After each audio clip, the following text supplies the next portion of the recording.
Hey, history fans, welcome back to World History by a Jew. I'm your lecturer, Seth Fleishman.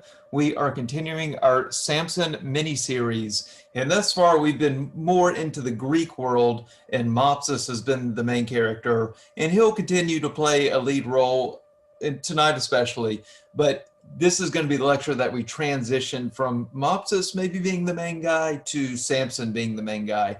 So last couple lectures is more into records, more into ancient inscriptions, and this lecture is going to move us into the more archaeology we think of archaeology, particularly excavating an ancient synagogue. So let's jump right in. Here's our map, just for those of you who have not seen one of the previous ones or just want a refresher. So we have been focusing on the southeastern portion of Turkey, which will continue to be doing so. So notice this purple box, I'm going to be zooming in closer to this region of modern Turkey. And last time we had a discussion about Mopsus, and while I've been hinting at Mopsus for a long time, our last lecture, I really identified who he was and gave you hints to how he pertains to our story. So let me do a quick review, the highlights of Mr. Mopsus.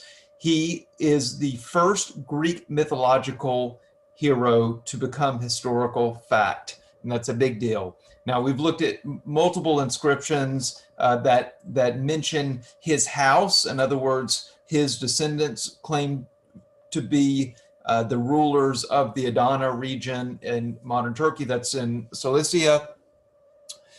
Mopsus himself was not only a ruler of people, but he was also a seer. He built cities and oracles. He loved playing around with riddles. If you check out the last lecture, you'll see I describe in detail one of his riddle contests. So as a religious figure, he was a leader in the worship of Apollo, who was the Greek sun god. And some say he actually was a descendant of Apollo. It seems the majority doesn't identify him as a direct descendant, but more so a leader in that religious movement. He was active circa 1220 to 1170 BCE. Now, few details on him. Like I said, he was the first mythological figure to be confirmed in archaeology. He has been, legend had it that he led some Aegean people, some people from Western Anatolia up here to settle all the way across Turkey to settle in what's now Cilicia. And you can see from my arrows, this is from the last lecture to show you the directions that he was moving. Now, what made him become reality were some inscriptions found within this area, inside this purple box here. And these inscriptions date to the 10th to the 8th century BCE, which sounds like a long time ago, but what's impressive is we're talking inscriptions that were 200 to 500 years after the Bronze Age collapse, after legend has it that he led people into this region, and yet his name still exists. Mopsus name appears in multiple records, Hittite and Luvian records in Anatolia, the Greek records from a long span of time, so Homeric Greek records all the way to Lydian Greeks in Byzantine Anatolia in 4th, 5th century of the Common Era. So that's a long span. Now, the inscriptions we spent the most time on were specific to this region, this Cilicia, and they were made just before and during the Assyrian conquest of this territory. Who does Mopsus lead? So his people were the Danunim. These are the people that were settled in Adana. So his royal house was said to lead the people in this region. Now, the people of Adana are still there. You'll see on the next map, I'll show you a modern map of Turkey zoomed in, and the city of Adana is still there, and it's in the province of Adana from the Bronze Age collapse up to about 700 BCE. So over that 500-year period, we find that these people were referred to repeatedly in the historical record, both by right before and during the Assyrian conquest was most of our discussion a couple lectures ago. But before that, we talked about the Sea People, the Dinyan, and the Sea People, the Dinyan are an etymological match for the Danuni. So it seems they're all one people, and possibly, and you may say probably linked to the Danoi, who were descendants of King Danos from Argos, and that would be the first lecture of this little mini-series labeled 15A. So our theory is that these are all the same people. These people all settled in Anatolia, and they all came to be ruled by the house of Mopsus. All right, so my two key points for you for tonight, and this is you have to have these in mind throughout, is first of all, number one, Mopsus. He was a Greek ruler, a seer, a riddler who settled in southeastern Anatolia and founded cities. He was once thought to be myth, but archaeological discoveries have indicated he was in fact real. Number two, the Dudunim, or the Dinyan, they gave a region and an island in Anatolia their name, and this name appears in the records of Greeks, Hittites, Luvians, and Assyrians. That's it. Keep that in mind. Now let's go explore some of Mopsus' cities. So remember, he founded cities in this area. We're going to go take a closer look. This is a zoomed in version. So this was that purple square on the previous map. And now this is going to be our main focus for tonight. Now, in our last lecture, I mentioned several key cities that he founded. We're going to focus here in this region. And what I want to talk about is Yakapınar. Why is this Yakapınar? Let's get a little arrow here. Why is this Yakapınar interesting? Well, that's actually known as Mopsuestia. And Mopsuestia, which means hearth of Mopsus, is said to be founded by Mopsus, which everyone up until 60, 70 years ago would have thought that was just a legend, but it seems to have some truth to it. And not only from Karatepe, which was the first one found, but all these inscriptions now can be used to reinforce this idea that a house of Mopsus ruled Yakapınar. Okay, so let's move on to Yakapınar and take a closer look. I'm going to stop calling it Yakapınar because, by the way, even in Turkish records, it seems most people are calling it Misis or Misis, which is, you'll see up here. It also can be shortened to Mopsus. So in antiquity, we just dropped that Mopsuestia. Remember, Mopsuestia means hearth of Mopsus, but they just kind of dropped that hearth and just made it Mopsus. Yeah, and all right, it was founded by the seer Mopsus, as I said. It's on the Saône River, and the Saône River is this great river that leads right into the Mediterranean. So there's a bunch of cities that have sprung up along this river leading into the Mediterranean.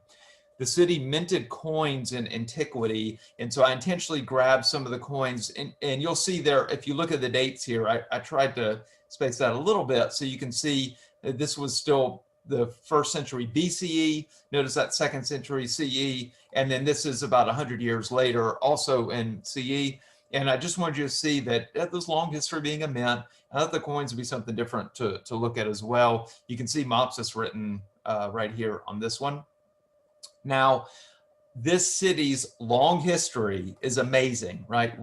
They were obviously at one time they were ruled by the natives there, but then they had under Hittite control. They were under Assyrian control. Then the Greeks, the Seleucids, the Romans, the Byzantines, which I know are kind of the Romans too, but you get where I'm going. The Arabs took over. The Byzantines took it back. Then you had the Seljuk Turks come in, and then you have Crusaders, and then it was part of the Armenian kingdom, and then the Ottomans took over, and now it's part of modern Turkey. So this city has an incredible amount of history.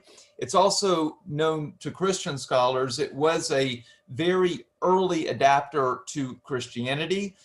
Probably has a lot to do with the proximity to Tarsus, right? Tarsus is where Paul the Apostle was from, but there were a couple early bishops of note. Both had the name Theodore. So a bishop Theodore in the 200s, that's very early in Christianity to have a known bishop. The Theodore of the 400s is actually much better known, but I have to be honest with all of you, early Christian history is not my expertise. I'll also, yes, that's probably not surprising any of you. I'll also say that you had Catholic and Nestorian leaders here. And I will say, if there's one part of Christianity I've studied some, that's Christian heresies, because it's actually a lot of fun to study Christian heresies. But anyway, I just want to point out that both leaders were in the same city at one point. Who knows what those relationships were like. Now, there are sites to see today if you head to Misis, and a few thing I want to point out is, first of all, this Roman bridge. And this Roman bridge is really the symbol of the city. It's said to be built by Emperor Constantius II. This would be Constantine the Great's son. That's probably not the first time there was a bridge there, because if you look at this coin right here in 256 CE, so before Constantius, there's already a coin dating from Valerian that has a bridge here. But this bridge is said to have been built by Constantius II and then improved upon by Justinian the Great, who was arguably the best of the Byzantine emperors afterwards. So that's the bridge, and I'm about to get to this basilica because that's the star of the show. But I just want to mention that in addition to the bridge, there is a historic mosque. There's a couple historic forts or castles. There's churches. There are other things to see there. So that's enough lead up. Next, I want to talk about this basilica. This basilica has been dated to the 4th or 5th century, probably closer to the 5th century. And at first it was just thought to be an ancient church, but it does seem that it probably was a synagogue first. I'm going to get into those details. Well, it is controversial, but I'll get into the details of what the explanations are. It's known for its mosaics. So you're about to have if you like mosaics, you're about to have a pretty impressive little tour here. Okay, so before we get into this basilica, let's just take a look at the map. I'm using the Google satellite instead of the normal map view that I had. It's a better view here. So here's our bridge, right? Here's our Seihan River. This would lead on to the Mediterranean. So bridge, and then right here, the other side of this bridge, you have some ruins. And I know it's not really clear, but just know that what you're seeing here is an archaeological dig, and that's where we're heading. That's where our mosaics were discovered. Now, in that dig, there was an ancient temple found. Now, this temple has been dated to around the 4th or 5th century. It was first identified as a church, and it was a church at one time or another, but there are multiple indications that it was actually almost certainly a synagogue before it was a church. That's not, everyone does not agree to that, but I'll show you the reasoning as to why it seems that it was a synagogue first. But what makes it stand out are these mosaics. So the mosaics are outstanding examples of highly skilled workmanship around 400 or so of the Common Era. Now, if you look here at Noah's Ark, this is the most noticeable thing you're going to see. Most of it's unfortunately not been preserved very well, but the Noah's Ark carpet here is impressive to say the least. And what's great is it labels for you. So just in case you're not sure that all these animals right here are for Noah's Ark, it's appropriately labeled. Another piece that makes it stand out is that the Ark is a wooden chest with 4 legs. All right, so we're used to seeing Noah's Ark as a boat, or if you read Irving Finkel, he sees it as like a big circular floating device. But in the imagination of these people at this point in time, it looks like a big wooden chest. But what I want you to see is that here we have the Ark. It's surrounded by 23 birds and fowl. And then we have other animals outside of that ring of birds. And then we have different designed elements here. So the peacock, which I'm showing you right here, is going to come back at a later lecture. We're not done with the peacock, but I want you to see there's a peacock here on the floor. We're also going to take a closer look at this bird in a cage. There's a lot of discussion of what the symbolism is, but that symbol was repeatedly used at this point in time. And then just so you have a clear view, I'm going to show you a drawing of it as well. So here's a drawing of that floor, and just note this ark because it's gonna come back in the next slide.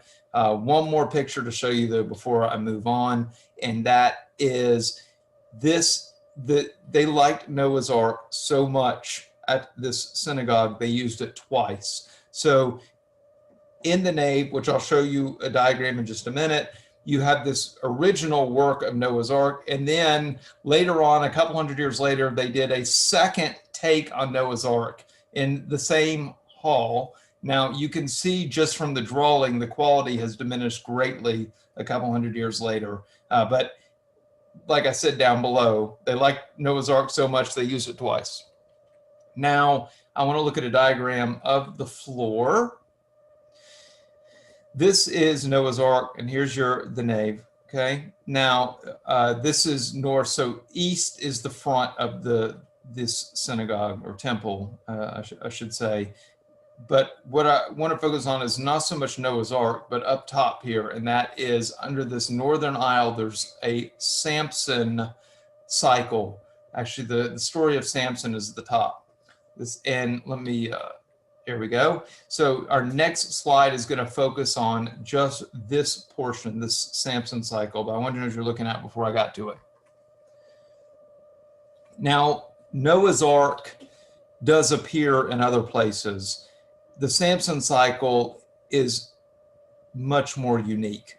And unfortunately, it's in terrible shape. As you can see, there's not really much to see, but I've got it numbered here with each scene. So see 1, 2, 3, 4. So from right to left here, we have the story of Samson laid out like a comic book. And just like a comic book, we have each of these little pictures, and I'll show you a close-up of these. It's a little bit higher quality on the next slide, but you can kind of make out the foxes here pretty easily, right? And then you have a description of this section of the foxes.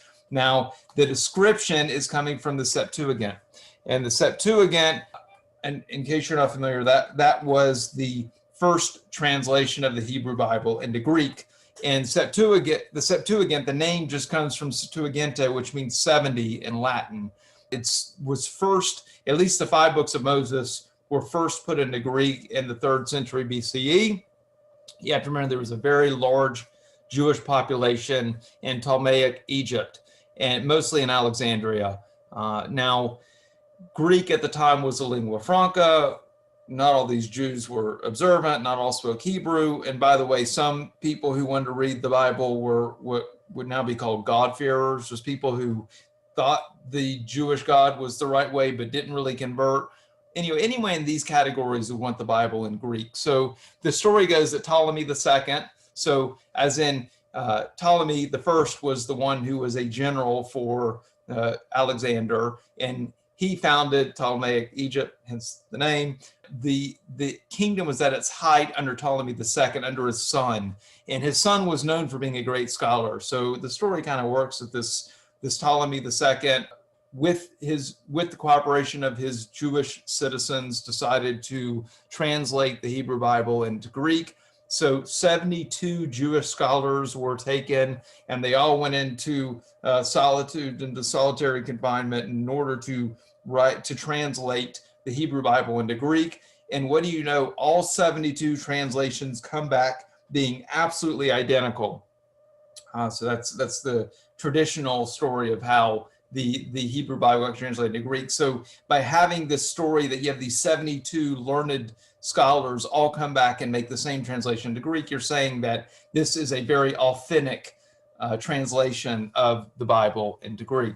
And that was a long build-up, but I wanted to explain the significance of the Septuagint, the script from the Septuagint being in these inscriptions. All right. Now, as you can see, it's in horrible shape, but we do know that there were either 9 or 11 scenes, depending on how you count it. And I'm not going to get into whether it's 9 or 11. Just know that some scholars say it's really 9 and some say that it's 11, and it could theoretically go each way. All right, let's take a closer look at some of these inscriptions. This drawing right here gives you a better view of both the images and then also the text above, just like a comic book, right? So this is a drawing of this photo right here. And then here are those 2 foxes I pointed out on the last slide. And I'm not going to read all this to you. You can pause the video and see which lines are here. I didn't type them all, but I just wanted you to have an idea that, hey, and we have this scene 1 and 2, which is right here. That has to do with the lion when Samson kills the lion. We have scene 3 with the foxes that have the fire tied to their tails. And then we've got We've got a fragment here that deals with the scene where Samson's hair is cut. So you have all these scenes from Samson. I think the next lecture, I'll go into Samson's story a little bit more. But you've now seen, okay, they have this great preservation of the story of Samson, even if the mosaics aren't preserved so greatly. You at least know that they put a lot of effort in telling the story of Samson. Now we're going to go on a little trip. Okay, so I'm pulling up my map here, and we are going to leave Misis to Yakapınar, and we're going to head down to Hukok, which is near Tiberias in Israel. All right, so I just want you to see on the map, we're heading here. We're going through Turkey, down through Syria, we're bypassing Lebanon, and we're heading into Israel right here at the Kinneret near Tiberias. And I want you to look at another synagogue dated to around the same time. So this synagogue, which is dated the 5th century BCE, is probably the most famous synagogue being excavated right now. For about 10 years. A professor from UNC Chapel Hill, my alma mater, has been excavating there, and Dr. Magnus presents all the time. You can see plenty of her videos on YouTube where she'll explain it herself, what she's discovered. She was also the president of the American Archaeological Society, and her name's all over the place. And she has this great find that she's been excavating now, like I said, for about 10 years. So I want you, this one is nicer, even in its heyday, it would have been nicer than our synagogue in Misis, but I want you to see a few of these mosaics and how they compare to what we've been looking at. So first of all, note that there is a lot of effort at Noah's Ark. So that's A, and here's the picture of it. So here's Noah's Ark, and here's Noah's Ark on this diagram. We also have the story of Jonah, and that's the boat. So you see the boat on this side, bottom right, and then you have the boat right here on the diagram so you can see it. Now, I don't have a good picture of it. I couldn't find a good picture to show you, but there is a hint of a fish on our Misis mosaics that could actually be part of the story of Jonah. So this may be another commonality between the two. Most significant to us, of course, is the Samson mosaics. And here, once again, we have our foxes, just like we do in Adana. We have our foxes, and then here we have the famous story of Samson carrying the gates of Gaza. That picture does not appear in our synagogue in Adana, but it's in the text. Okay, so the Septuagint text talks about it. So the main nave here has Noah's Ark, just like we have in Adana. And then the aisleway has the story of Samson. But of course, this one's larger, so there's a little bit more to it. I want to show you an overhead picture too, I thought you would like. So here's the overhead picture.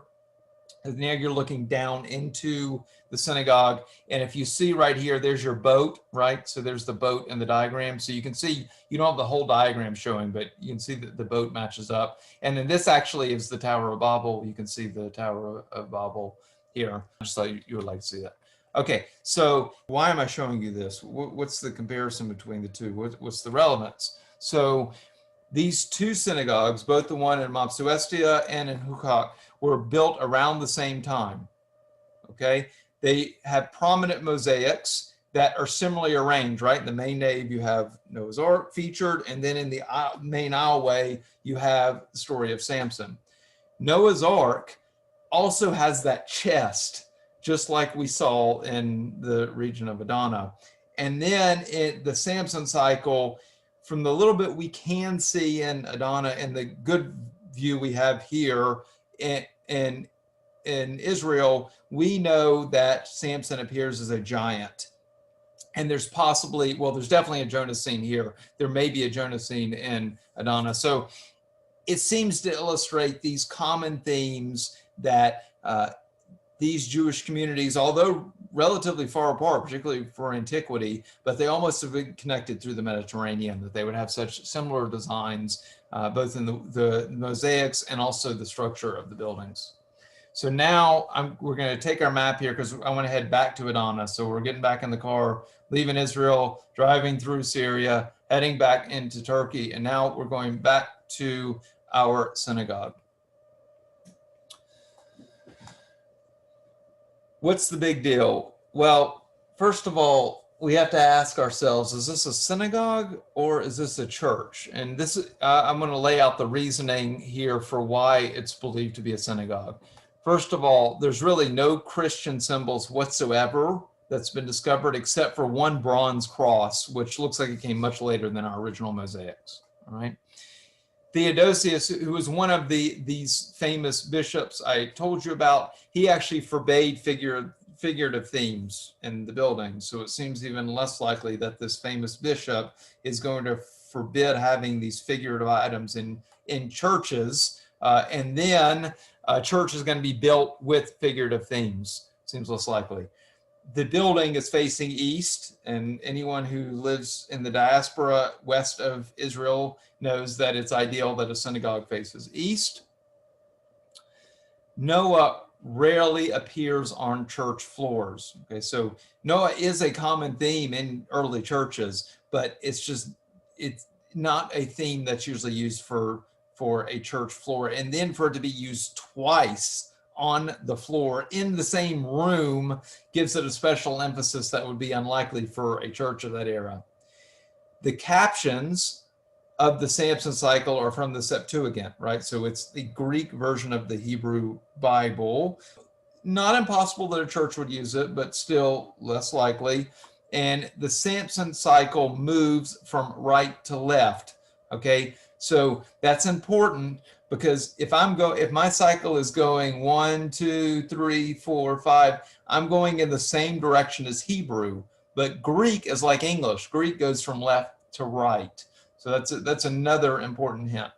There are other synagogues like this too. I showed you the most famous one, but you could find them in Gaza as well, in Hamath, which is also near Tiberias. And then finally, if you just look at the plan of the building, it's comparable as well, specifically to Hukok, but could be compared to others as well. And I added one more synagogue picture here. This is from Wadi Haman, which is only 3 miles from Hukok. And you can see, again, it has this similar, even though you can't see Samson's face, you see a similar type design of him being this giant, has a look to it that seems related to the others. So Samson at Mopsuestia is different. Why is it different? Not just coincidental. Okay, what makes Samson different here than anywhere else? So first of all, Samson is emphasized more than any other biblical story. No other place is that true, that he's the crowning mosaic of the synagogue. Now, I know you're going to say, oh, but what about Noah? What about Noah? No. Samson appears in multiple scenes. There's 9 or 11 scenes with him. Noah, although it shows the story of Noah, the man only appears once in the mosaics there. Samson multiple times.